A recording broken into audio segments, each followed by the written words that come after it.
Blank. I'm the editor and publisher of Blank Slate Media, and I would like to welcome everyone to our sit down with Amanda Field, a Democrat who is running for re-election to represent State Assembly District 15, where she is opposed by Jake Blumenkranz. This is part of a series of interviews and debates with candidates running for office this November.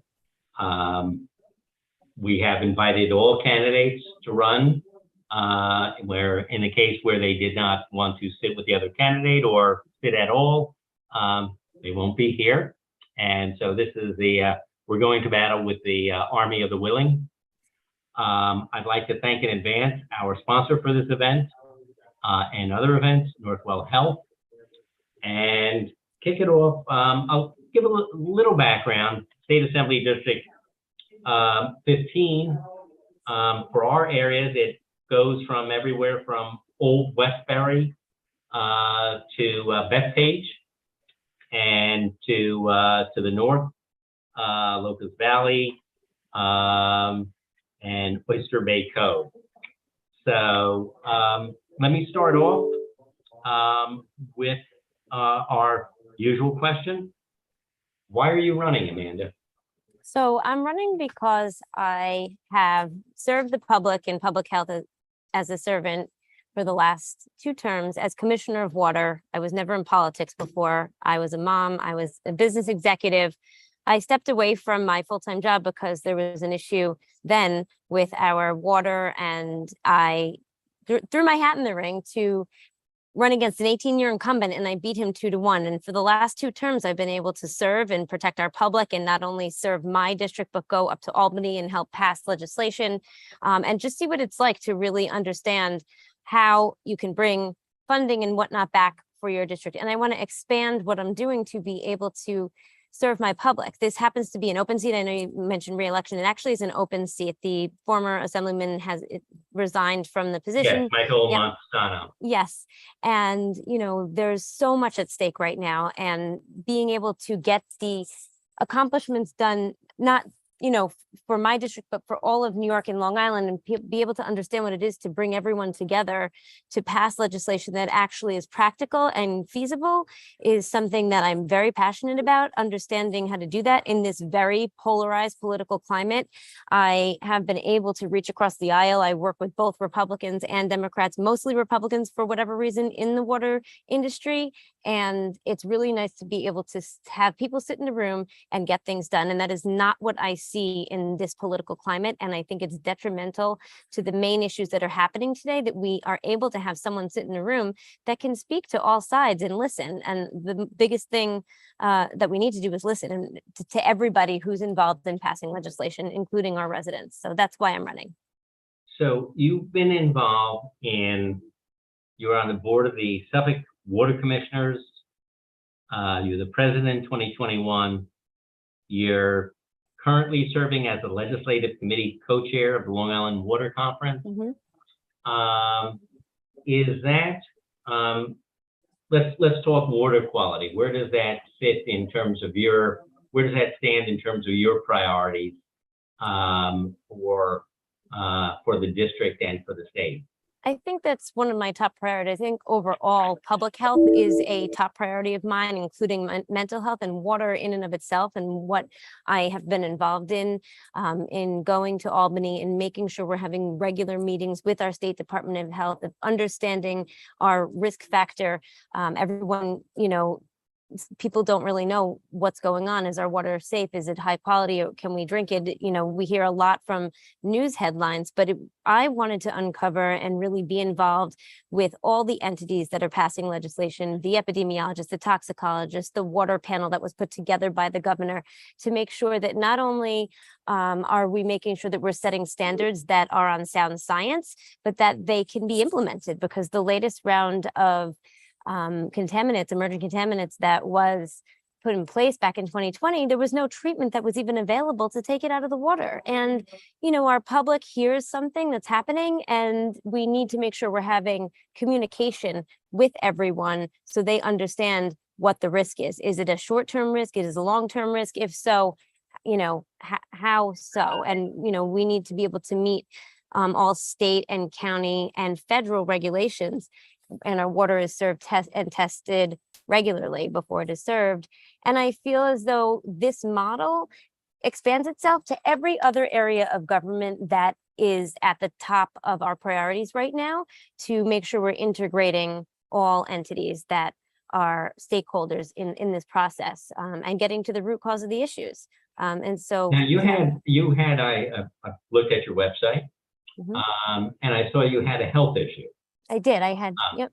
And do you believe that that was related to the drinking water quality, the drinking water that you're consuming where you live? You used an important keyword that I want to bring up, and you asked if I believe. And what I've learned is that it's not about belief, it's about what's based on sound science. And I've spent a lot of time sifting through and researching and understanding who should be making these health decisions, what type of testing is involved to making sure that our drinking water that is served from the tap is safe. And before I became a commissioner, I drank only bottled water. I didn't know. I had no understanding. But in getting to understand really where water comes from, how it's tested, how often it's tested, that New York happens to be at the forefront and in advance of regulations in the country, understanding that I had a scare. I had cancer at a young age in my early 30s. Luckily, thank God I'm safe. But I wondered at that time, what was it coming from? I had no family history. Was it from our water, our food? So at a little while after that, there was a scare right after the Flint, Michigan lead disaster with copper pinhole leaks in our pipes. And I immediately saw that this position for a commissioner was open, and I ran, and I brought in the doctor and professor who was the whistleblower in Flint, Michigan, to come back and help with what was going on. Luckily, it was not the water. Luckily, the water was not affecting our health.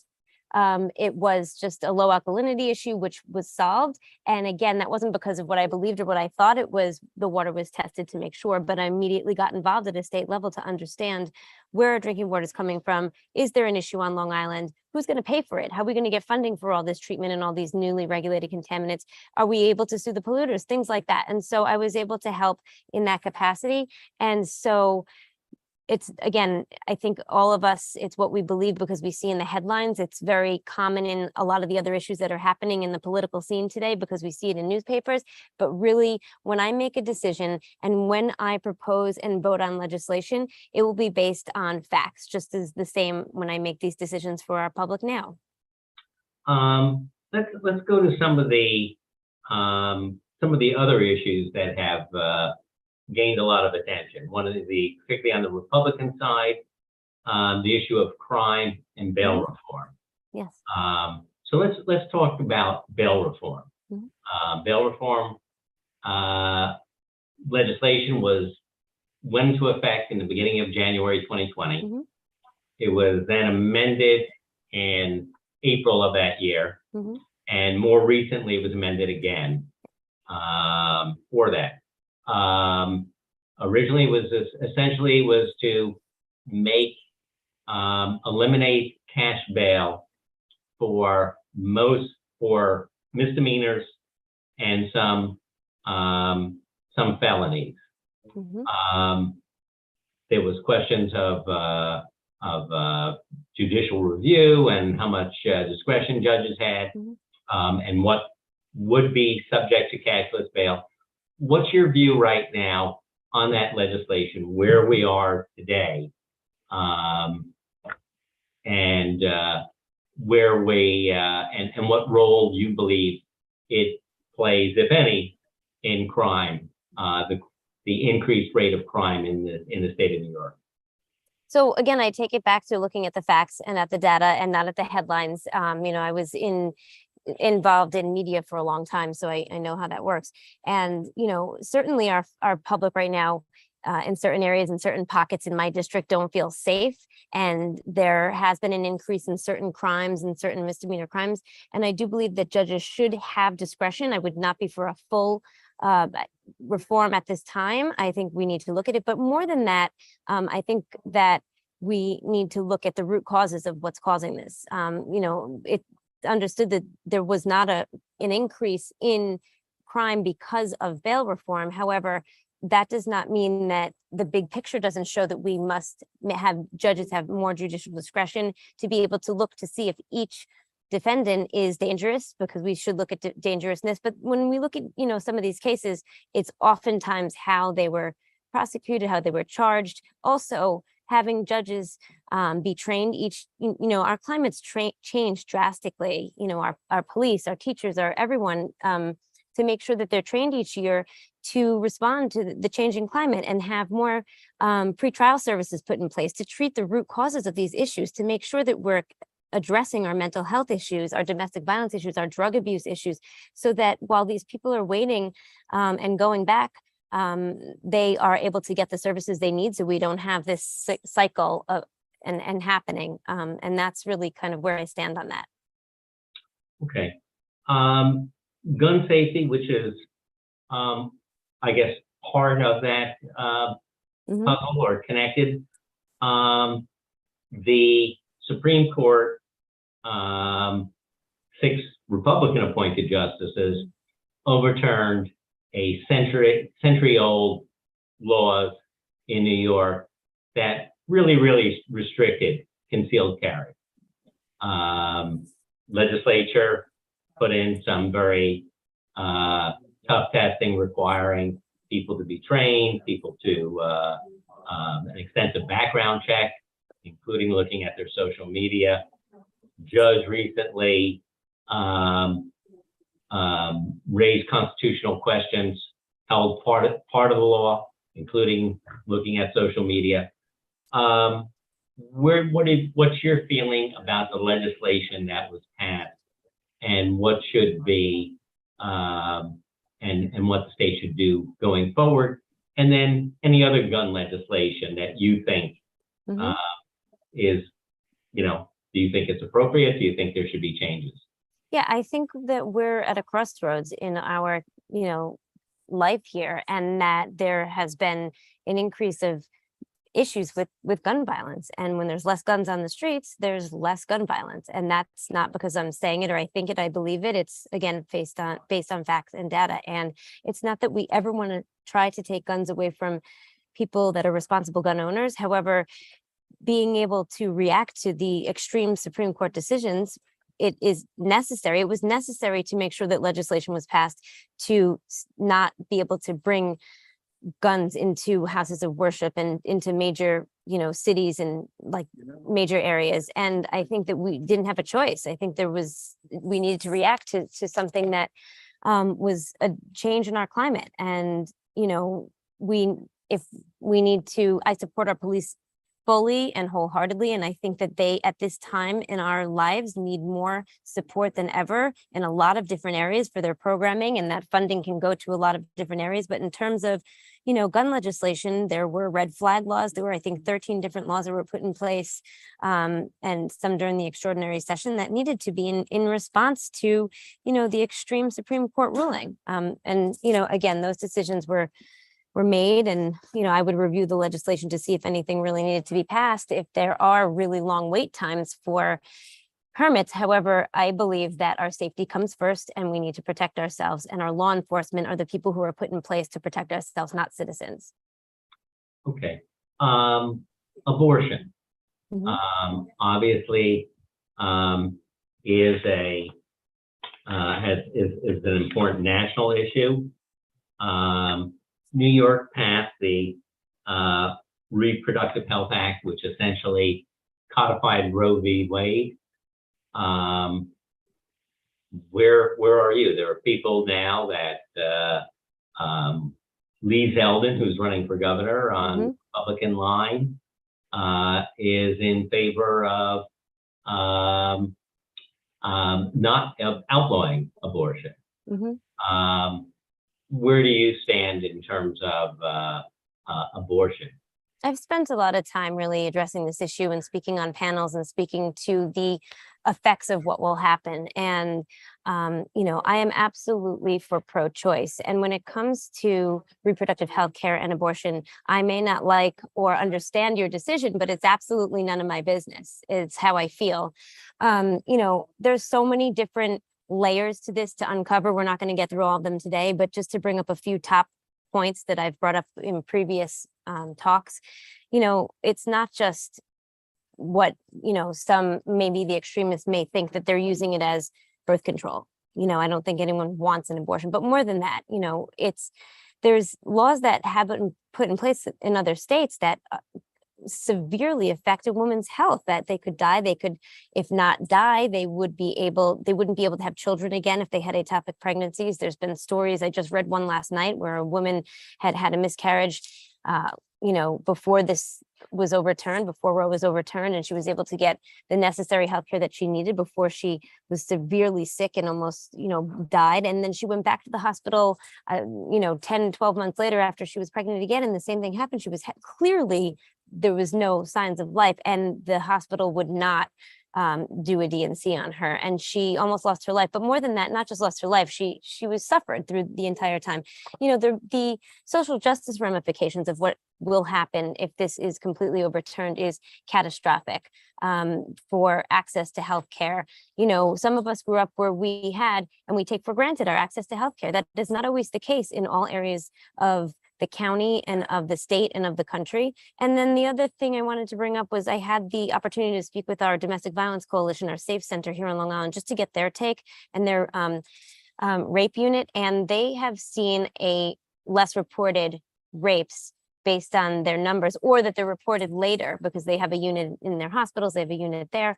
And because of the social ramifications, and they're not, that was horrifying to me, that because of this overturning they were embarrassed. So, and there's a lot of decisions that need to be made when you're coming in for that, for after such an assault, for whether you have to take STD medications and things like that. So to have to think about one more thing and to have that on your shoulders, and if you're going to be believed, and it was really astounding. So again, I'm wholeheartedly for choice, and Let me ask you this: there's a lot of people are in favor of choice, but there's an issue of access. For people of lesser financial means. They may not have access, or people a distance from hospitals, or undocumented people. It's the idea of giving financial assistance for abortions for undocumented people has also been presented by progressive candidates, which one would think actually conservatives would like, because that would avoid the so-called anchor babies, because any baby born in the United States actually is a U.S. citizen. What do you think about providing assistance for people who are who don't have the financial means, or are restricted by the financial means to gain greater access, and undocumented people? I consider myself to be a very moderate candidate, a very practical candidate that really sees both sides of the issues and sees the views of both Republicans and Democrats. And I don't often sway to one side, way over to one side or way over to the other. On this issue in particular, I have a son that's studying abroad in another country.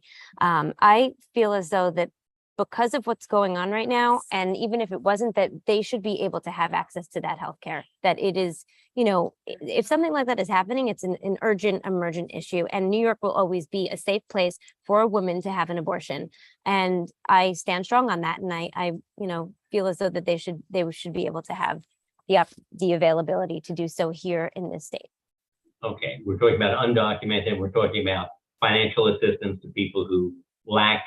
Yes, when you look at the financial to have, so that they have access to abortion rather than just the right to an abortion. That's correct. And, like I said, I don't often say we need to pay for everybody else and, not figure out how we're going to pay for it. But with this issue in particular, I feel strongly about it, that we should be a state that is a haven to be able to keep healthcare safe, especially with the controversy right now. Affordable housing is one of the issues. The New York metropolitan region is said to be short 750,000 housing units. One of the drivers of inflation, one of the prime drivers, is now rent and home costs, particularly rent, where you've seen rent go sky high in Manhattan, and then from Manhattan, they get raised everywhere else. What Governor Hochul proposed legislation with the additional units in allowing single-family homes to have additional units. There was a big, led by the Republicans, it was opposed, but even Congressman Tom Suozzi complained that this would undermine our suburban lifestyle here. What's your feeling in terms of what should be done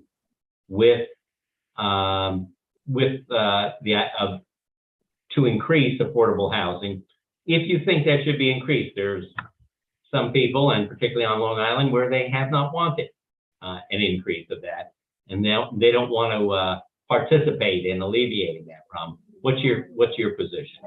I think this is approached from a different angle from my point of view. I'm glad you brought this up, because I actually just listened to something where my opponent had said that he was for multifamily housing in our areas that needed it on Long Island. I was surprised to hear that, because that's really the opposite of what his party was saying. I had to listen to the recording a couple times to make sure I heard him correctly, because when that happened here on Long Island, a lot of us were against it, because it's not what's best for Long Island. Accessory dwelling units are not what is best for Long Island. I think this can be tackled from a much different angle and a much different perspective. Our downtowns, especially, the areas that I am hoping to represent, Hicksville and Farmingdale, and some of those areas, I believe that our young need to be able to afford to live here and can access the affordability by living in some of the apartment buildings that have the smaller apartment buildings that have been developed, and what's proposed in those downtowns. However, I'm not for multifamily housing. I think it should be made easier for housing that, for instance, already existed prior to the 1952 Act, where houses were two families and they're being taxed as two families, but they should be one families, but that's a small percentage. But, really to tackle our affordability here on Long Island and to be able to have our seniors and our young people live here, I think that it should be approached from a different angle by addressing both our tax base, our school taxes, and there's a plan that's already been proposed by one of our senators that's sitting in the Senate right now, where there may be some tweaks that need to be made to it, but homeowners are not having to pay more than 50% of their actual taxes. Where are you going to get the additional housing units? Using old buildings, there needs to be new construction. In order to, if you're going to deal with the issue, and you're right, we have people who want to move out of their homes and still live on Long Island. There's not a lot of alternatives, and for the children who grew up here, who are living elsewhere, Long Island is in many cases just too expensive. Yes. To buy a home, and there's few opportunities to rent. How would you address that? So one of the things that I've proposed is a circuit breaker, so that not more than a certain amount of your taxes is proposed to be charged for our young and our elderly, and it's more based on their income, so that they have more affordability to live here. And also, I think that there are federal programs that are available that would be able to help our young and our elderly be able to stay here and come back to live here. So what developers, they're there to make money. Mm-hmm. How do we? What is going to allow them to build? What is going to encourage them to build? Because right now the zoning in most places really restricts what they're doing. So do you favor doing anything?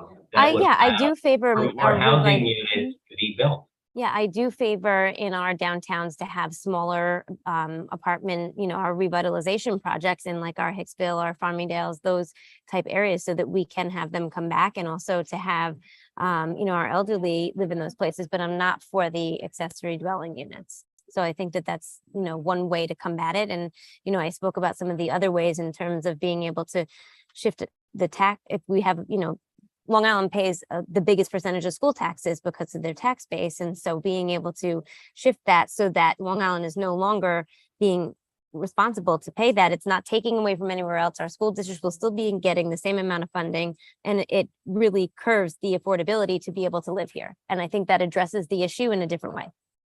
Well, you still have to, well, let's talk about how somebody's going to have to pay. If young people don't have to pay as much, or older people don't have to pay as much, then it's going to fall for everybody, for everybody else. Right. That's just the nature of the property tax. So you're okay with carving out those exemptions and letting others pick up that cost? Right now, like I said, because of the, whether or not there's not as big of a commercial tax base, right now, Long Island is paying a higher percentage. So this plan would make it so that they're not paying more than 50% of their school taxes. And it would be evened out across the state. So that, yes. So instead of, for instance, another district paying, I don't know what the number is, but just pick it, 20% or 40%, well, we're paying a much higher rate, and our school taxes are what contribute to the high taxes that we have. This way it would be evened out so that we're having a fair tax share. What about the disparity in spending in school districts? Our papers are, and you have part of the district with Roslyn, but we have Great Neck and we have New Hyde Park. You got a school district like Great Neck, which is about a mile away from the Sewanaka School District. There are many school districts out here. But the average spending per pupil in Sewanaka is $25,000, $26,000 per pupil. In Great Neck, it's about $38,000. And the level education has been discussed as a great equalizer, leveling the playing field for people who are young. But in reality, on Long Island, it actually contributes to the disparity of opportunity in terms of programs. So do you think that there's a need, there is foundation money to try to equal it? This is after they have that foundation money. Do you think there should be further steps to equal what is spent per pupil in public schools on Long Island? I do think that we need to have it more even. I think that it is very, not equal in each district. And it's, we look at, how much some of, our higher paying districts and our higher tax-based districts and what their, certain programs are being paid, and it's not proportionate at all. And it does definitely need to be more equalized. And we look at some of the districts that they're sharing services between schools still. And in a day and age like we are today, we're not at the mercy of we cannot be at the mercy of having to do that. So I definitely think, and that's part of what I was talking about before, is that it needs to be evened out so that our districts are still, receiving what they were, but the other districts that are suffering are not really suffering as much, because right now, they're not receiving the same education, and that isn't fair. We shouldn't be basing the type of education that a student's getting based upon, where they live or their tax base. Okay. Downtown business districts have been challenged across Nassau County. The internet, Amazon, it's changed what the downtowns are and the character that are sort of places that have always been central to the community that people live in. But now the business districts are struggling. What would you see as how would you help those downtown business districts? I think, I would make sure that, like, during COVID, we had programs that were put in place. And I feel like everyone thinks COVID's over, so everyone should be building back. But, just the other day, our local diner that's been here for over 50 years went out of business. Being able to actually help our small businesses and put incentives in place and put the programs in place. For instance, Hicksville right now has not been addressed in several years. It's a lot of finger pointing. It's a lot of the town blaming the state. The state, we're just not able to get this up and running. And this has been for as long as I can remember, that we've gotten money from the government to be able to put these downtowns, to give to the downtowns and build back from, the pandemic. Our American Rescue Plan Act had put money towards a lot of small businesses and continues to. And a lot of these programs are just not being fulfilled at some of our county and town levels. And I think being able to stop the finger pointing and work together and bring everybody in the same room from all levels of government, which is something that I have made it a point to make sure that I've done in my current elected position, is what needs to happen to be able to be there for our small businesses, to be able to put programs into place for new small businesses, to be able to include the federal government and our congressional and United States Senate, to be able to make sure that we're helping and addressing this. This morning, I was just at our Chamber of Commerce where we had all of our candidates there. I'm there every single month. And I think it's important to make sure that we're integrated and meeting with and speaking to our small business owners in each of the communities to see what their needs are and to be able to support them financially, because, we have and we will have money available to do so. So we need to have incentives both for our small business owners and for our communities and our residents themselves to come out and promote small business. And, some of the ways we do that, like I said, through our local chambers and really just communicating with our residents. Some of the suggestions for that is transit-oriented development, the places near downtown, and changing the zoning so that you permit retail on the ground floor and 2 stories of residential units. Would you be in, and that's seen as a way it builds in traffic for the local businesses that's there. Would you be supporting the rezoning in areas that to allow that type of development? It's being considered right now in Mineola. They've done transit-oriented development. Now they're looking at doing further zoning. Do you think that's something that would be viable throughout Nassau County? I don't know about throughout Nassau County, but definitely in certain towns in Nassau County, I think it's vital. I think that that's what brings everybody together, making those, we saw what happened in Farmingdale. It was a successful transition. And I think that's a model for how it can be done successfully. We had thriving businesses even during the pandemic. We had, seating outdoors, but we have, smaller apartment buildings, like you mentioned, on top of businesses. And I think that that's absolutely a solution. Do I think they belong everywhere? Do I think that they belong to be developed in non-commercial areas or, no, but I think that the zoning can be changed in areas where it is appropriate, not in residential areas, but, transit-oriented communities are, I think vital to breaking through the next phase of our economy. Okay. In terms of congestion pricing, this is the MTA, City of New York is calling for people to toll basically for people coming basically 60th Street and below in Manhattan to deal with the congestion, pollution, and to raise money for mass transit. People outside of Manhattan have complained about this as commuter tax, as being against the suburban lifestyle.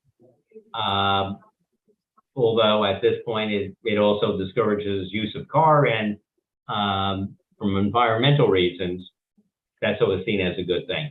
What's your feeling about congestion pricing? I think this is a very two-sided coin, but I am always for what's best for Long Island.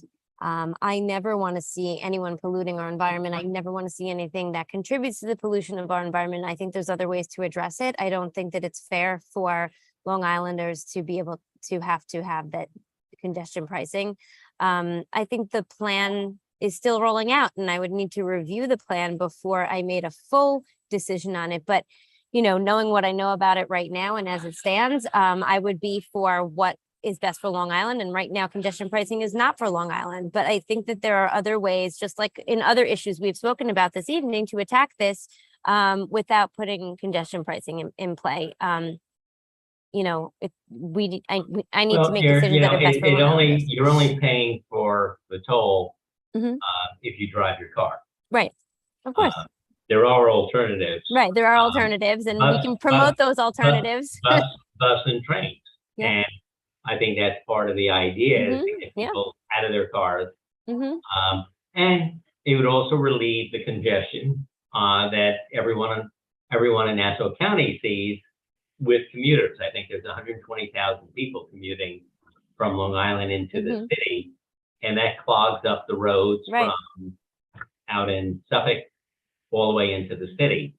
Do you not see a benefit for Long Island of having less traffic on the roads?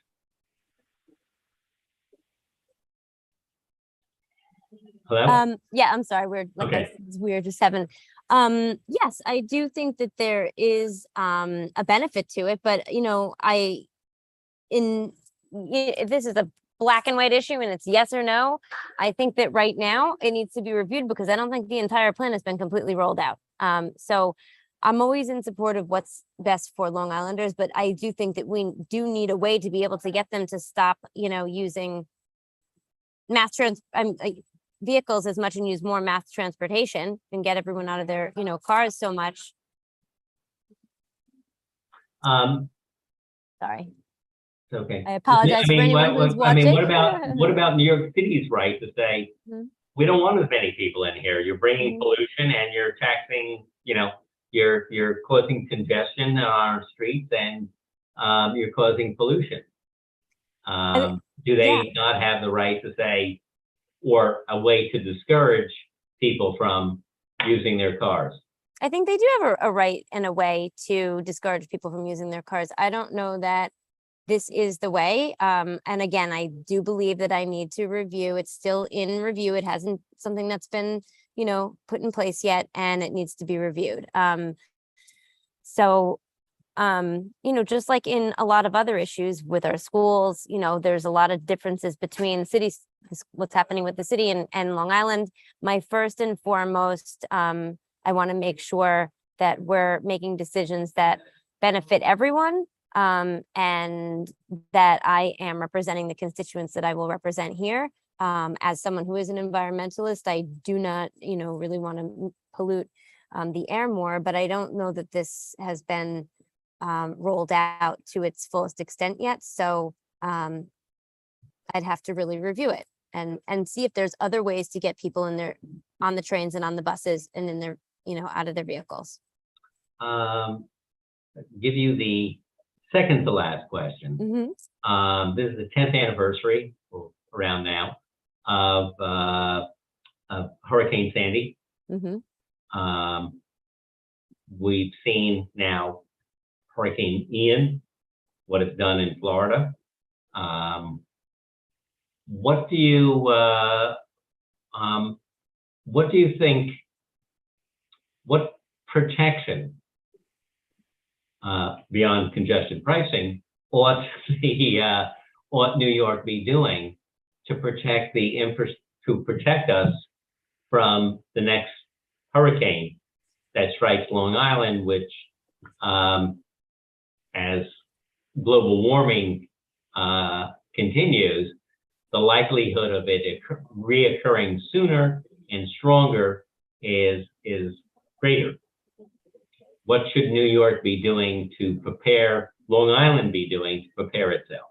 Absolutely everything we possibly can to prepare itself, to upgrade our infrastructure, to upgrade our our water infrastructure, our clean air, making sure we have renewable jobs here, making sure that we turn our ballot over, except for in Nassau County, it's at the bottom, and vote for our Proposition 1, Clean Water, Clean Air, Clean Good New Jobs Act. I think we need to be doing everything possible to acknowledge what's happening with climate change and put into place feasible and practical solutions that work with everyone involved. I know, there's a lot of opinions with, a lot of different areas in terms of, what's happening with green energy and, but there are other parts of the world and other parts of the country that have been successful and kind of been a little bit ahead of the game. I like to say, with water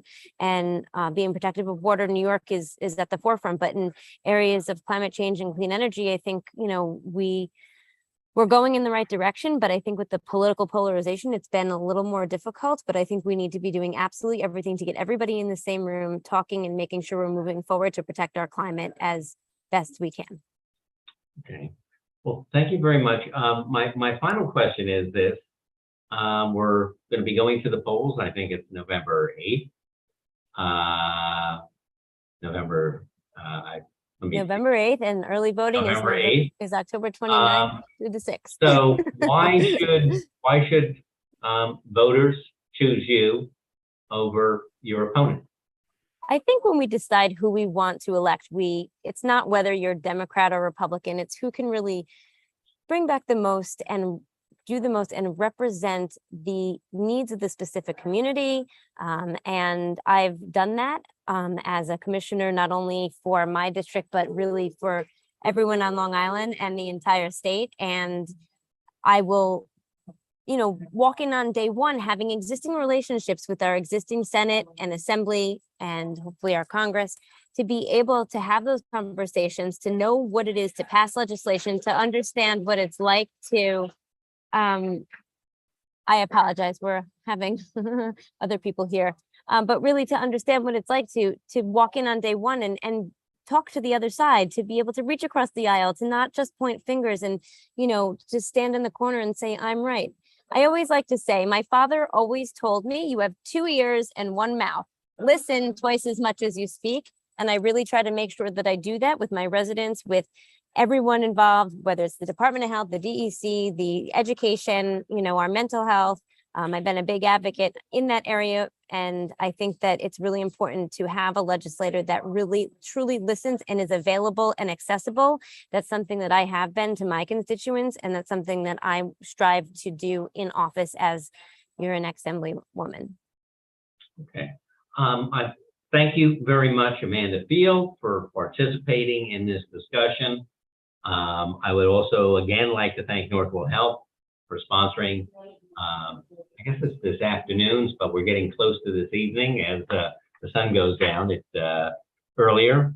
For those who are unable to watch today, a recording of our discussion can be found on Blank Slate Media's website, theisland360.com.